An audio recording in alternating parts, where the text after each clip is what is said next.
I went with the Presbyterian Peace Fellowship for 4 days to Standing Rock.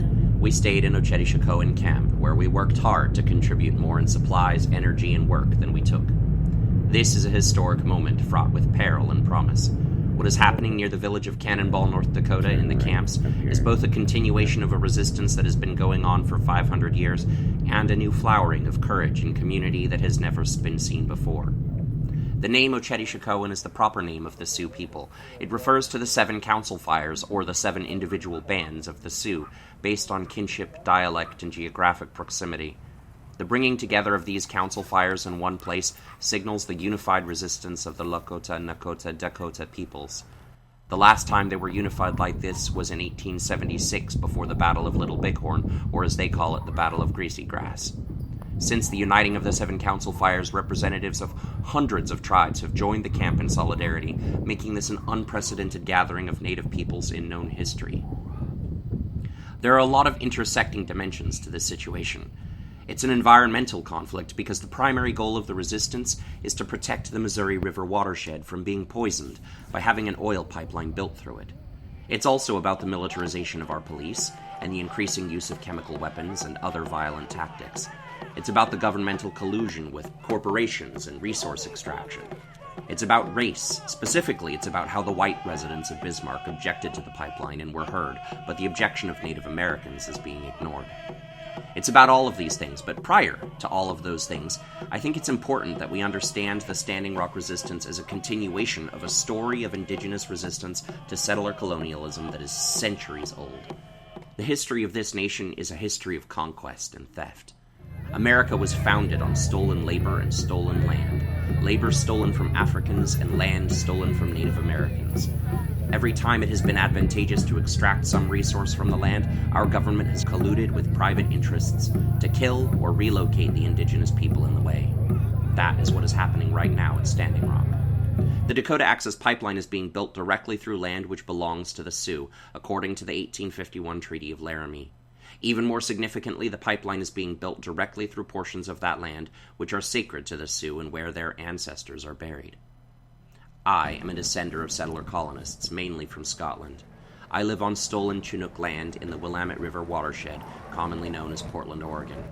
Heading to Standing Rock, I was painfully aware of the ways I have benefited from this history of colonialism, and I longed not to further replicate the sins of the past in the way I approached Oceti Sakowin.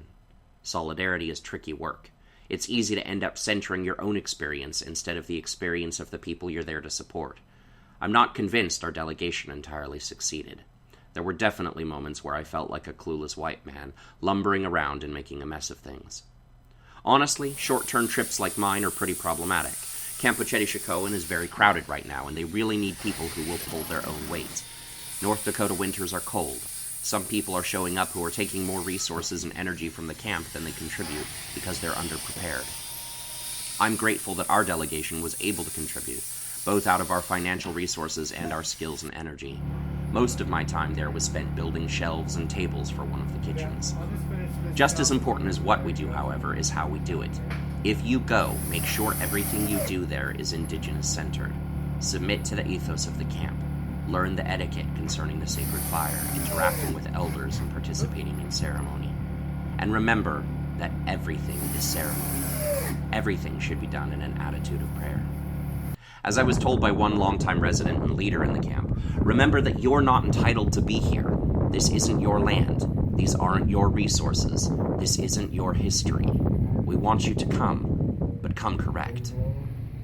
My last day in the camp was Thanksgiving, a holiday which sanitizes our history of genocide and perpetuates a false narrative of harmony between settlers and Native Americans. On that day, I took part in a large direct action where thousands gathered at the base of a hill which the locals call Turtle Island. The top of the hill is a burial ground where no one should walk lest they disturb the spirits of their ancestors. The police have encamped on top of the hill and use it as a barrier to keep the water protectors away from the construction site of the pipeline. For hours that day, the crowd prayed and called for the police to please come down off the hill. Our relatives on top of the hill! Remove yourself from the hill! Our ancestors are buried up there! If you remove yourself,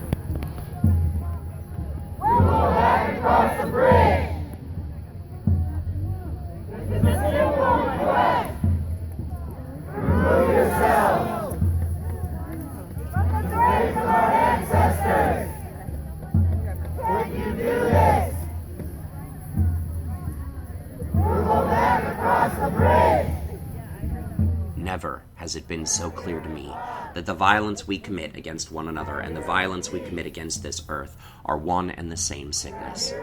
The Lakota, Nakota, Dakota peoples call everyone relatives, even settlers like myself, even those militarized police battalions.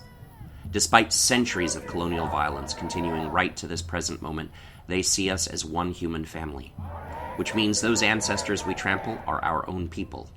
The people we hit with chemical weapons, shoot with rubber bullets, and spray with water during freezing temperatures are our siblings, our cousins, our relatives. We live at a time when the colonial ethos of conquest and expansion has brought us to the brink of disastrous and irreversible climate change.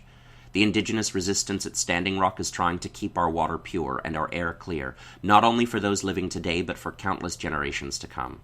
More than that, they are trying to restore to us our humanity, we who have forgotten our connection to the land, we who have lost our sense of the sacred, we who seem not to understand that water is life.